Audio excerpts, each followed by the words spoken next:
So welcome back to our friends from St Peter's Catholic Primary School, Sunshine Southwest.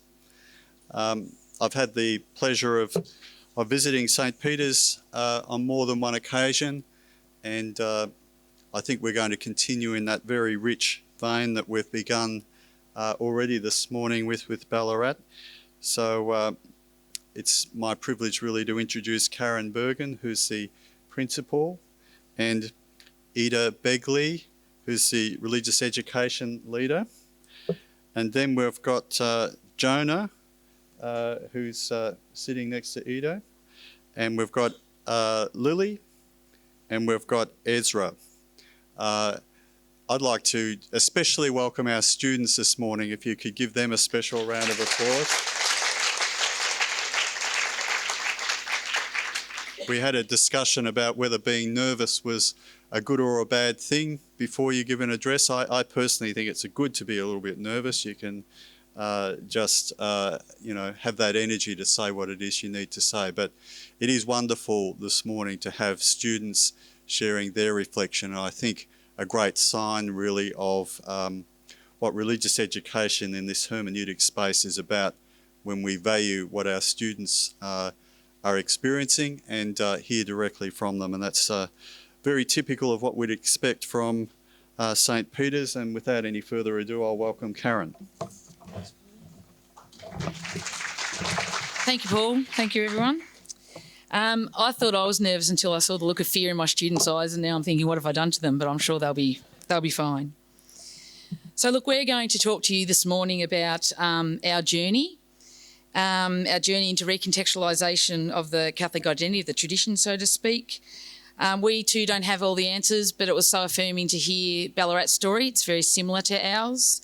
I'm thinking that Gina's probably got a few of our ideas and taken that into the program, which is fantastic, which is actually affirming for us to see. So you're going to hear a similar story here. And I loved the prayer this morning, what Paul spoke about. It's not about us, it's about the children, it's about the future, and we very much come from that stance. So, of course, this is the most relevant question for Catholic schools in 2019. And to truly answer this question, we believe that you need to be reflective and also look at your context. So looking at our context, similar to Ballarat, we've only got 35% baptised Catholics. We've got 19% other Christians, which bring a lot to our community, 19% no religion, and we are very lucky to have 20% of other faiths, which I know Didier and Yang, we learn a lot from. So as you can see, we're a very multi-faith, multicultural school. We are very fortunate to have the diversity within our school community, and each day we are challenged as educators to make all of our learners, both children and adults, aware of the plurality of our views of life in ideologies and religions, and to use these variations, viewpoints, to aid our own hermeneutical interpretation of the world. I had to read that because there was no way I was ever going to remember how to say that. Here's something Edith's prepared for me earlier. So similar, I've been the principal there for 7 years, and early on in my career as principal, the students came to me complaining that religion was never taught at our school. This was a real worry, especially because the children who were telling me that was from the religious education leaders class. So Houston, we had a problem. So we took this as an opportunity to hear student voice, and we had a community conversation with our children and heard from them. And I loved hearing from Ballarat similar things. We're bored sitting on the floor and listening to teachers speak. And we're doing the same scripture stories all the time when we do religion, and amongst many other things, which we'll talk about. After we heard from the children, of course, we had to go to the teachers. The great thing for me was I had the data from the students. I also, by then, had our EXI data as well. And we were able to have an honest conversation with the teachers, which you'd imagine went down well as a new principal. I hear you're not teaching religion. Tell me about that. And they were very honest, and I think you reflected on that, Ballarat. It's not a judgment, it's an open conversation. And the lovely thing about the teachers there at the time, they were able to say, we lack capacity and we lack confidence, Karen. Not in so many words, but that's what they were saying. They talked about The last thing that we plan is religion in our 3-hour planning session, and Karen, we never get to it. So therefore, when it comes to the week to teach it, we never teach it. So how honest and genuine from them. So we talked about some strategies, which we'll talk about later, how we supported the staff in that. We also did one of Jan and Didier's famous Catholic identity walks and walked through our school and said, well, where are the symbols? Where is the iconography? And I can tell you, besides the cross and our logo, there wasn't much to tell us that we're a Catholic school and we were that much different to Sunshine Heights down the road. So, among many things, we didn't come from a charism as well. We didn't have an order that we belonged to. That's what I mean by a charism. So we had to create one. And there wasn't one in the school. So who better to create a charism around than St. Peter? We had student and adult input into our iconography, and it's now present in our school. And to keep this alive and relevant, staff and students regularly partake in pilgrimages around the school, learning about the importance of story and how relevant it is in our daily life. The children will talk about that a bit later. So here's some of the iconography and the artwork that the children have worked with local artists on. This is our latest instalment of our 40th anniversary garden. The lovely thing about this is we also want to connect to Scripture. So Matthew 16, 18 to 19. And I tell you, you are Peter, and on this rock I will build my church. You'll notice the rocks around Jesus the children can sit next to. Matthew 4, 19. And he said to them, follow me and I'll make you fish of people. So you can see in the murals in the background. It's difficult to see, but up close. They've got their disciples in the boats, and every student in our school was a part of that and put that together with the artist in residence. Of course, we couldn't, if anyone who knows me very well, you know I wouldn't go anywhere without putting the Josephite spirit into my school. So Mary McKillop is also our first saint, so she's become a very big part of our charism as well. We don't have a church linked to our school, so we have our liturgies in our school gym. So we talked about how can we make that more of a prayerful space. So we've got our own Stations of the Cross there now, and then we've made a little chapel next to the gym, which the children and the staff can go and pray in. So having said that, I'm now going to lead into Ida, who's going to look at our data, our comparative data from 2014 to 2018. So have a look at those as Ida talks us through this. So firstly, I'd like to draw your attention to the post-critical belief scale in the staff data. So we're going to look at the staff data first. And we're going to look at the post-critical belief scale and the believing attitude that is present in our staff at St. Peter's. Evident from the scores, it is clear that we are within the preferred stance of a post-critical belief. In 2018, a score of 5.52 shows that St. Peter's is fostering a belief in the transcendent God and a religious interpretation of the world.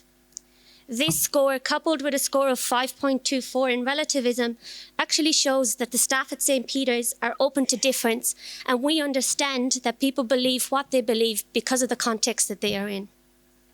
Next, if I draw your attention to the Melbourne scale, which is in yellow, our recontextualization score has also increased over the past 4 years to a score of 6.63 in the factual, showing that as a staff, we aim to give shape to the identity of our school through an openness to the other, to the plurality of our context, and also to a reinterpreted understanding of the Christian faith that we are in.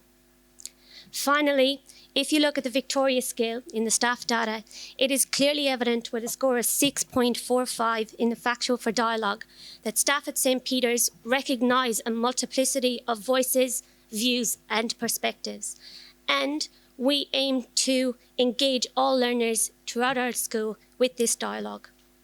Also, you'll see in the Victoria scale, there is a rejection of both the colourless and monologue school typologies. So, as you will agree from the data, in front of you, our biggest value added has been the staff data. There is also the student data on your table. We acknowledge that we are still a work in progress with the student data, and we are working on enhancing this. We are hopeful that the progress that we have made with the staff in the past 4 years will reap dividends in the years to come with the students. We also know that to support the EXI data that we received with the students, we need to look to other data sets to gain a deeper insight into what the students are thinking at the present in our school.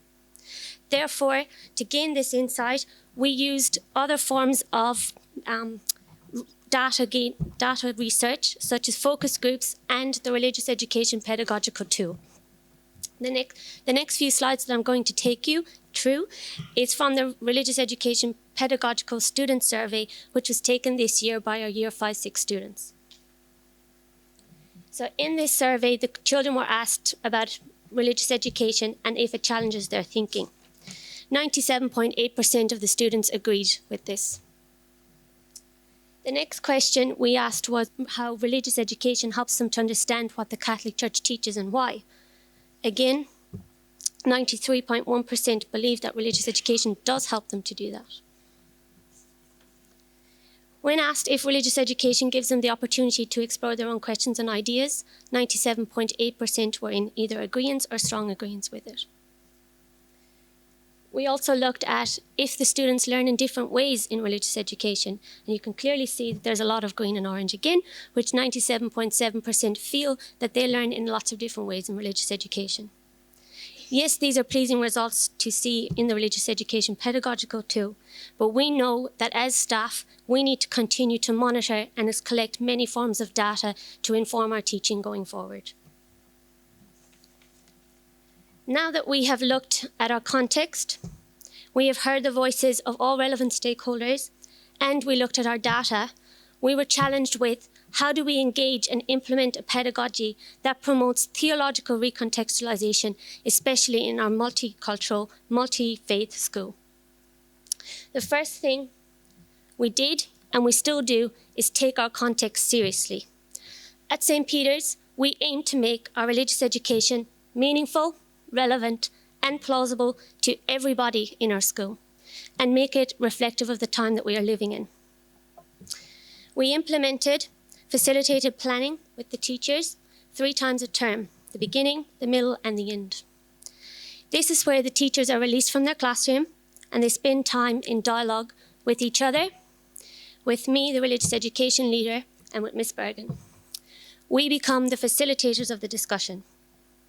We have adopted a whole school approach where the teachers become designers of learning, which also is in line with our Melbourne Religious Education Curriculum Framework. A fundamental element to the approach that we adopted is dialogue, where all voices are heard, valued, and respected.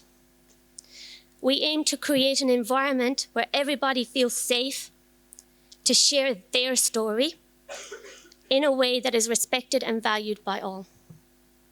Now, when we're at planning sessions, we don't bring our 40 students with us. That wouldn't work. So in order to ascertain their voice, prior to our planning sessions, the children are presented with a pre-assessment. The pre-assessment comes in the form of a provocation. The children are presented with a provocation, be it an image, a guiding question, or a statement. And from this provocation, the children are asked to provide their thoughts in it. On the screen behind me, there is a pre-assessment. The teachers give us pre-assessments like this at the end of each term before we do our next religious inquiry. In the pre-assessment, we are asked questions such as, what do you know? What do you want to know? And what are your questions or wonderings? The teachers use these to get our student voice. Now, we're not learning the same thing over and over again. Religion is actually fun.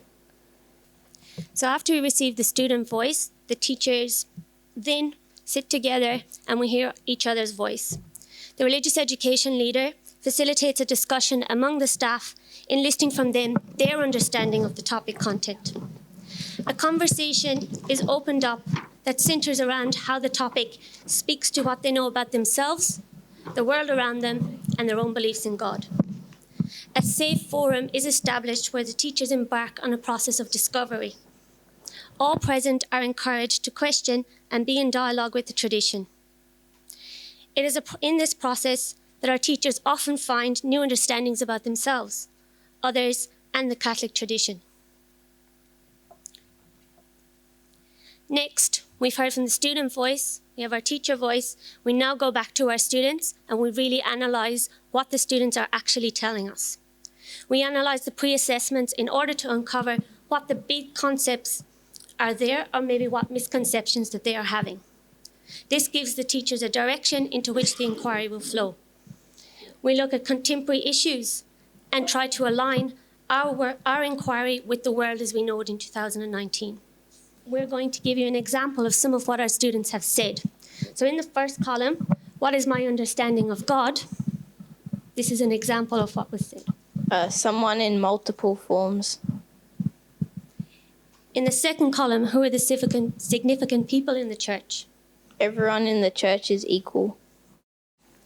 In our questions column, if Jesus was not alive, would people still believe in God? What does this mean for people who don't follow God? Does God help people who don't follow the 10 Commandments? So from this wonderful insight into the children's thoughts, as I said, we're given that direction. We are able to uncover some religious and cultural themes that we will need to address in our inquiries. A big question, the guiding provocation, is formed and understandings are developed to address any misconceptions or gaps in knowledge. At St. Peter's, we believe that explicit attention needs to be given to the Catholic religious component of our planned inquiry. We maintain that this needs to happen before, during, and after the recontextualization process. Therefore, as a team, we explore what the students need to investigate about the contemporary secular world around them and the Catholic tradition in order to gain a deeper understanding of the big question and the provocation. For us, this is a very important part of our process, as we believe we need to engage all faiths with this inquiry from the very beginning.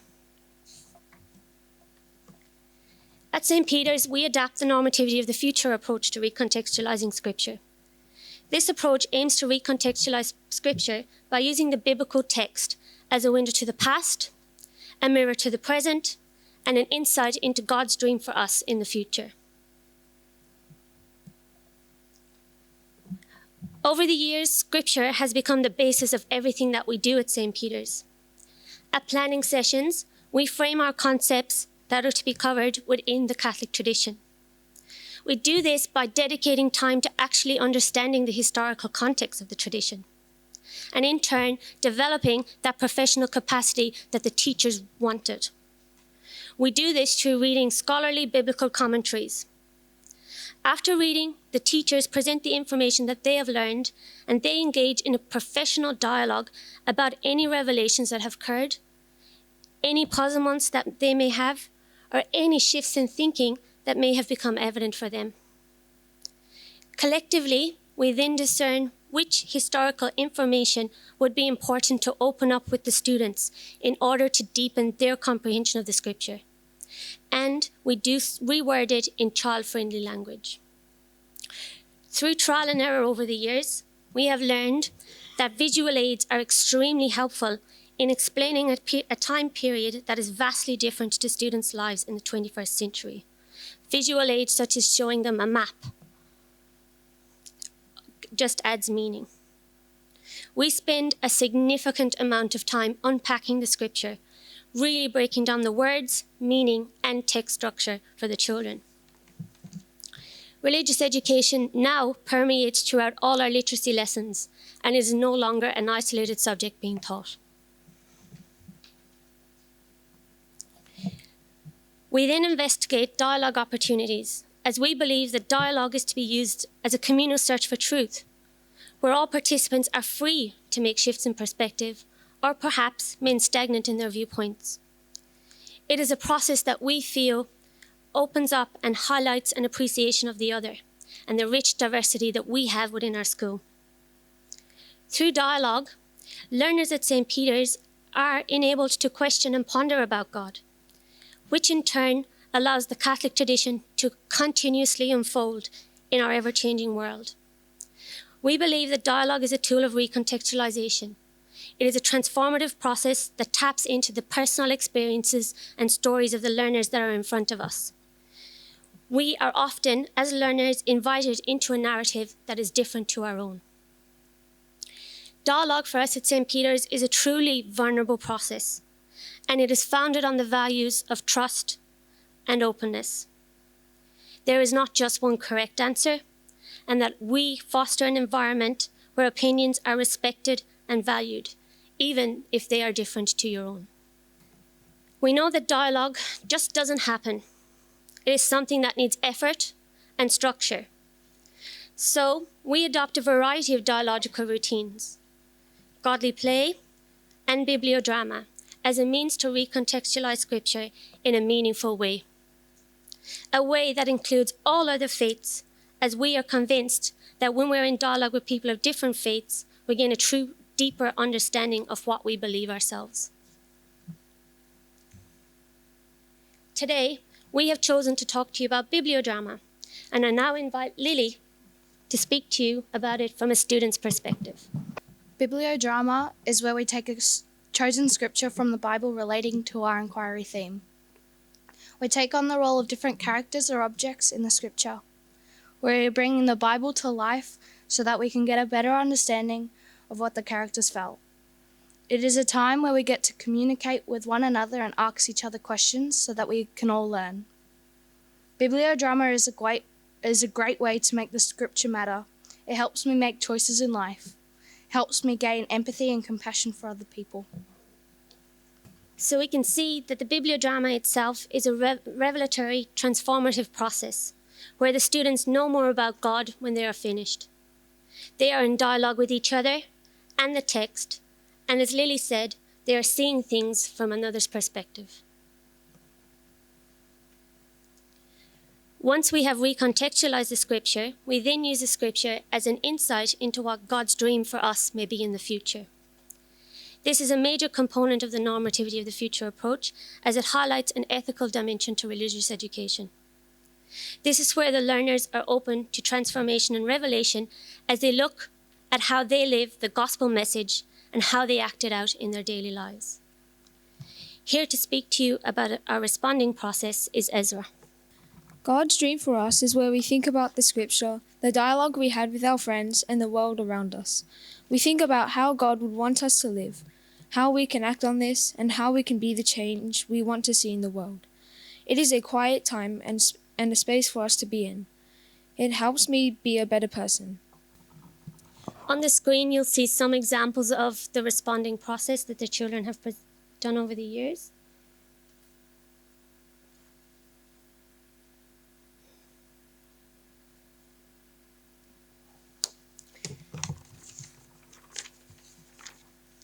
So throughout the unit, the teachers collect evidence of student learning. This learning is analysed at weekly planning sessions and moderated as a whole school in order to ensure that the needs are being met and catered for. In addition, teachers use this evidence to inform their own professional development needs, building upon their professional capacity. So just to conclude, some of the changes, we've talked about a lot today. Some of the changes that we have enacted is we've reclaimed the charism of St. Peter and Mary MacKillop. We've introduced facilitated planning sessions. We've empowered teachers to be designers of learning. We've implemented the use of the appreciative inquiry model in religion. We've implemented the normativity of the future approach as a means to recontextualising scripture. We've adopted the methodologies of bibliodrama and godly play as a means to recontextualising scripture. We're consistently evaluating students' evidence at whole school staff meetings and weekly planning sessions when staff are bringing evidence of what the children have learnt that week. And we're using that learning evidence as a springboard to our professional learning as adults. One thing I was talking to Paul about this week too, or last week, was a great thing that's happened with our community is Ballarat talked about they've got 5 families going to church. I think if we're all honest, we don't have too many staff going to church either. When I first was principal there, we probably had 1 or 2 staff members going to Mass. We now have 50% of our staff attending weekly liturgy, and that's about they've actually re-engaged with the faith themselves. And it wasn't set out. We didn't set out to do that. We didn't set out to achieve that. But I think you'll see from our staff data that's where the change has come. And while our student data is not quite showing that change yet, we're hoping that it will eventually. So to conclude, I'm going to ask the children to come back up, and we're going to hear from them about they're going to have the final say on what religion means to them at St. Peter's.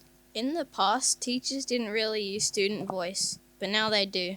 I feel like the teachers listen to us a lot. For example, religion is far more creative because we have a wider range of responding materials in the way we can respond.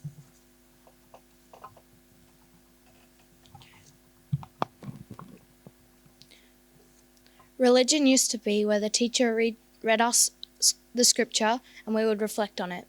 Now we have a wider selection of scripture, and it's a lot more fun For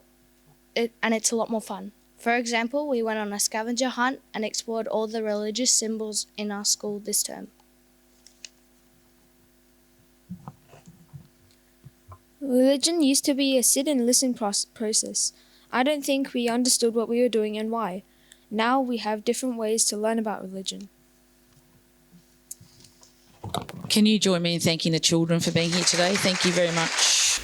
So essentially I thought I'd offer Rose, who works in the Western Region office, the chance just to anything that struck you as you were engaging with this, Rose. I've got the privilege of already knowing these staff here, but haven't met the students yet, so it's lovely to see you today. I'd like to say that Karen has started with a sense of humour, but underneath that, she's very serious about the Catholic identity of her school community, and very serious about growing the capacity of her leaders and her staff, and obviously building the students up as well. So that's just one comment I would like to make. There's more, but let's hear from others. Yeah, thank you, Rose. And so, Didier, your opportunity just to, what was you struck by as you heard that presentation? Okay. Thank you very much for your consideration. So it's very clear that you have created a hermeneutical space in your school, I think, that allows recontextualization. Huh?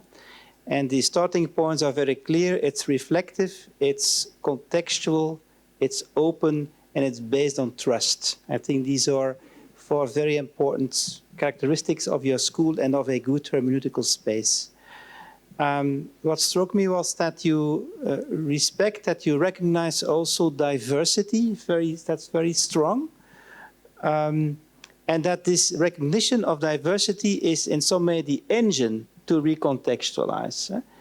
So it's clear that at the same time you rediscovered the strength of the Catholic tradition. So it's a very good example how recognition of diversity and rediscovering your Catholic identity do not exclude each other, but empower each other in some way.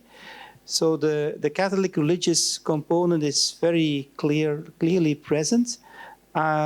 You rediscovered, or you recreated your own charism in some way. That was very interesting. And it ends with a re-engagement of the staff in faith, even in going to the parish again. So that's really remarkable. Also, the way you express it in your iconography in your school was very beautiful. In some way, you invite children to theologize. And we saw it also, it was very beautiful that they really were theologizing, using bibliodrama, for example. My only point of, not critique, but of questioning is, that's my role. Now, we see it in all data in Australia. So I will also say it in one of the lectures. If you look on the normative level in your data, recontextualization is getting up, but values education also. And that's true for everyone here, for every school here almost. So if you look in Belgium, for example, a school that really recontextualizes, recontextualization goes up on the normative level and values education goes down. keeps on the same level or goes down. So there's a clearer shift from looking to what you have in common to the particularity of the tradition.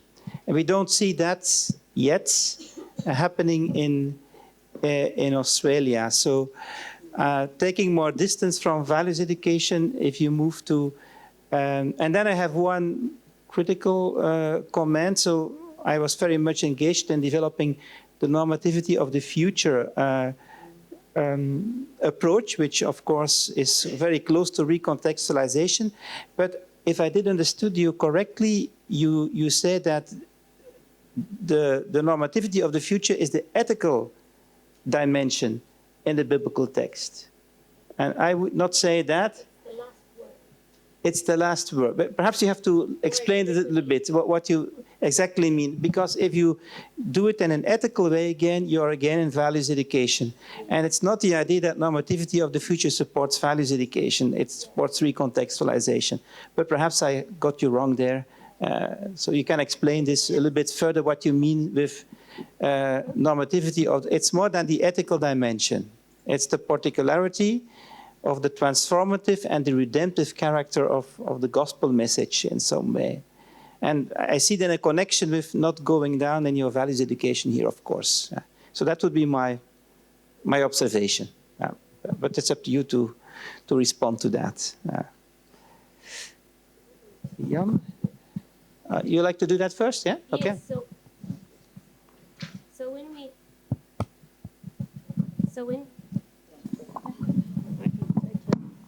So when I talked about the ethical, that's the fourth world that we're talking about. It's really placing onus that we have a responsibility from everything that we've learned in the recontextualization process. It's putting that responsibility back on us, that the change that we want to see needs to be enacted by us from what we have learned in our recontextualized unit.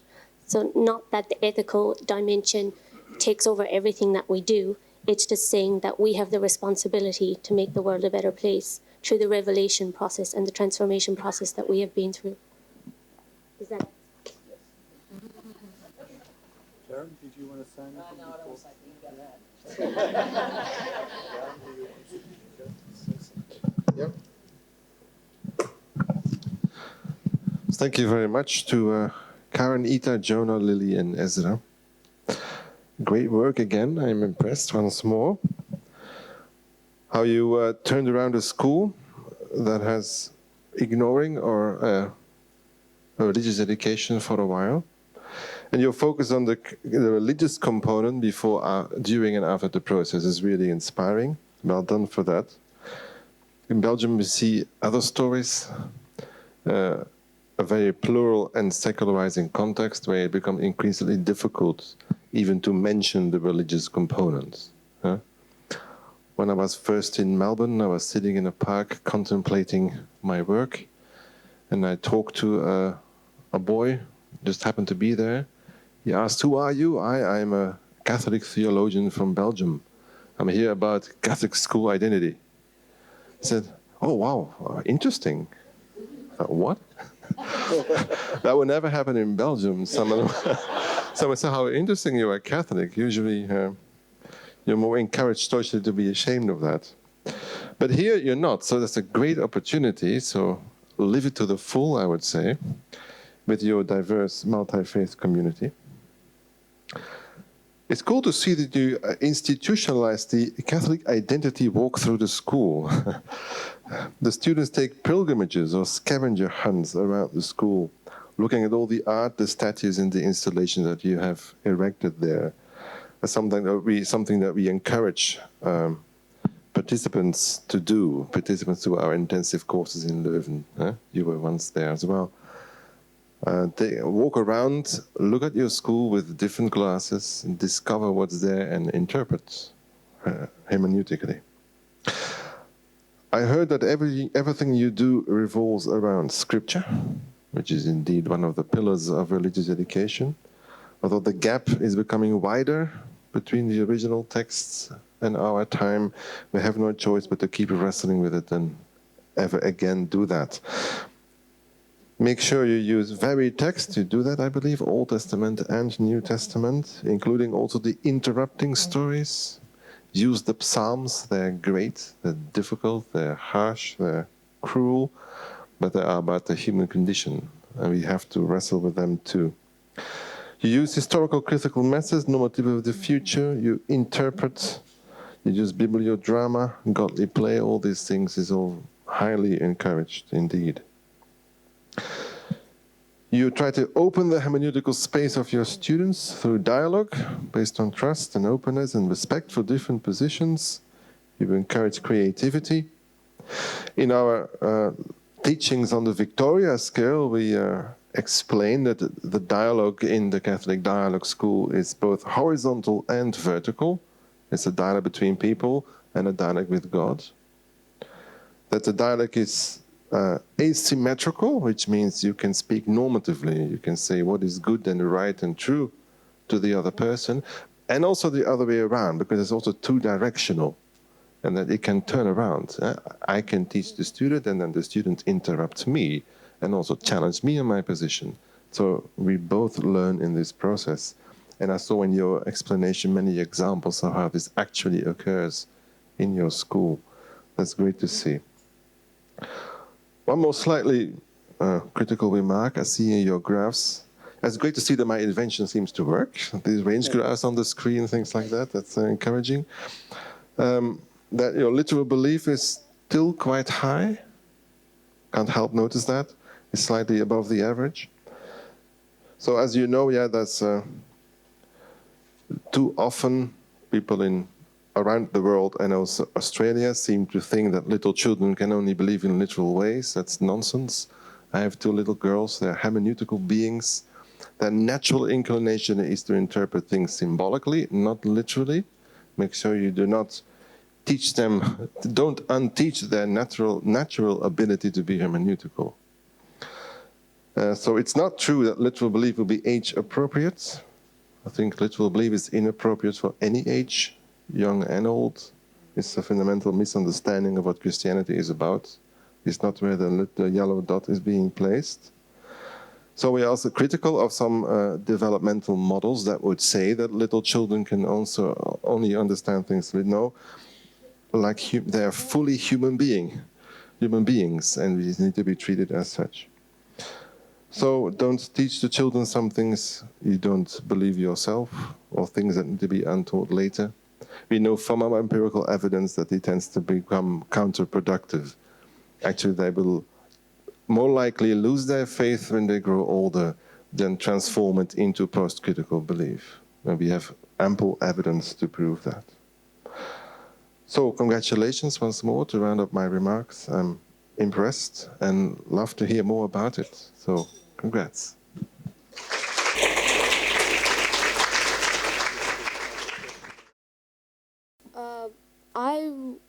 Me particularly, I would like to do more of godly play and bibliodrama, because it gives me a deeper understanding of the scripture that we're reading about, and so we can do more scriptures, and we do more bibliodramas and godly plays. I would like to do more of bibliodrama because I think it helps me get into the other people and the stories that in their shoes, and you can understand their views and perspectives and of what happened at the time. It helps me how I act in the situation, because you see what they did and you wouldn't want to do that because you saw what happened because of that.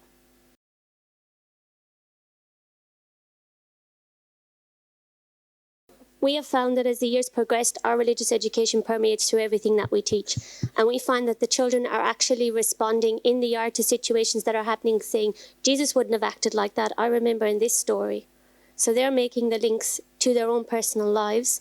And we're also seeing it come up in our classrooms intermittently throughout the day. So religious education is no longer a bubble on its own that it used to be a few years ago. Now it's flowing through everything.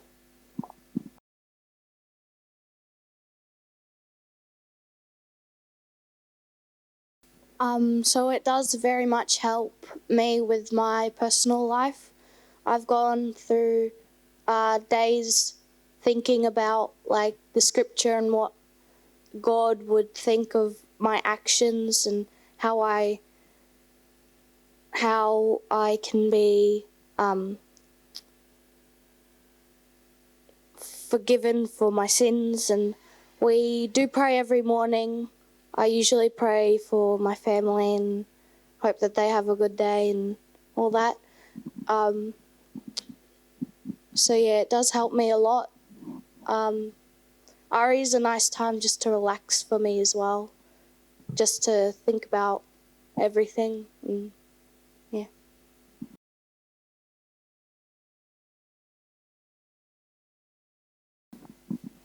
I'd definitely say they are enjoying it.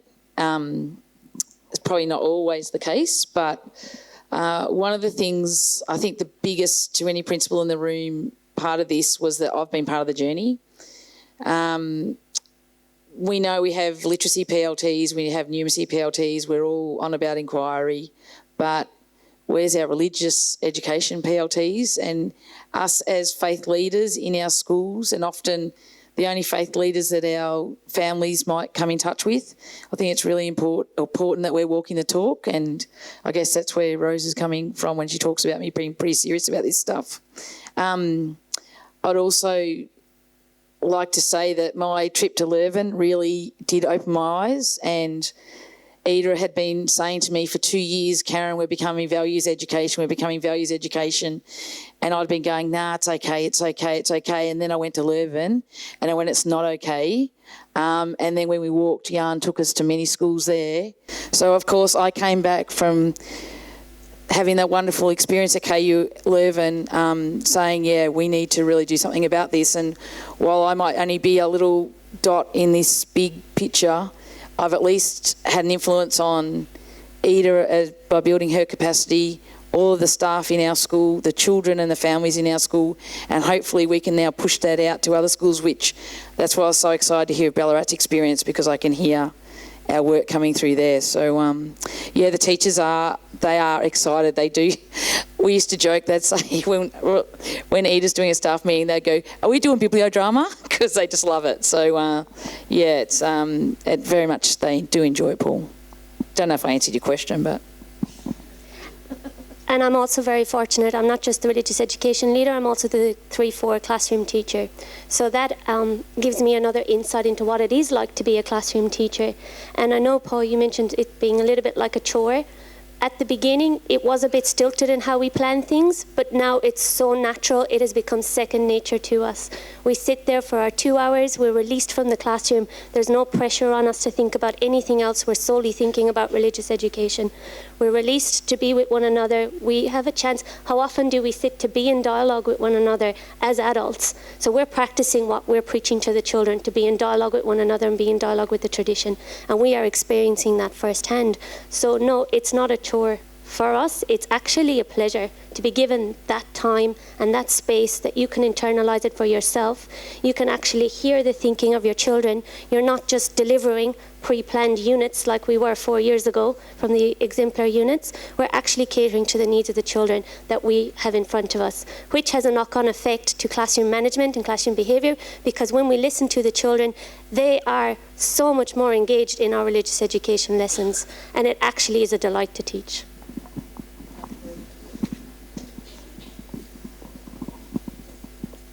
During one of the planning meetings we had at St. Peter's, Karen was saying that there are some other teachers who are actually thinking and considering looking into RE leadership. And that's not what you hear in every school. Yeah. So that's what this dot is doing, inspiring others. Yeah, I know it's a rare thing in principals here. I think I've only got 8 classroom teachers. We've got a really small school. And out of our 8 classroom teachers, we've got, I think, 6 under 3 years experience. But last year, when every 2 years we have our POLs up, and even though the great thing was, even though the work that Ida's doing, I had 3 applications for that position. So people want to do that role in our school. So, yeah, it was a very hard decision. She's lucky to be sitting here. That's why she keeps working hard. Okay, well, I've thought many things about Karen over the years, but I've never thought of her as a little dot before. So you really do learn a lot with all of these presentations. I'm going to hand over to Geraldine in just a moment, but please join with me in thanking our panel and our students this morning. Thank you so much.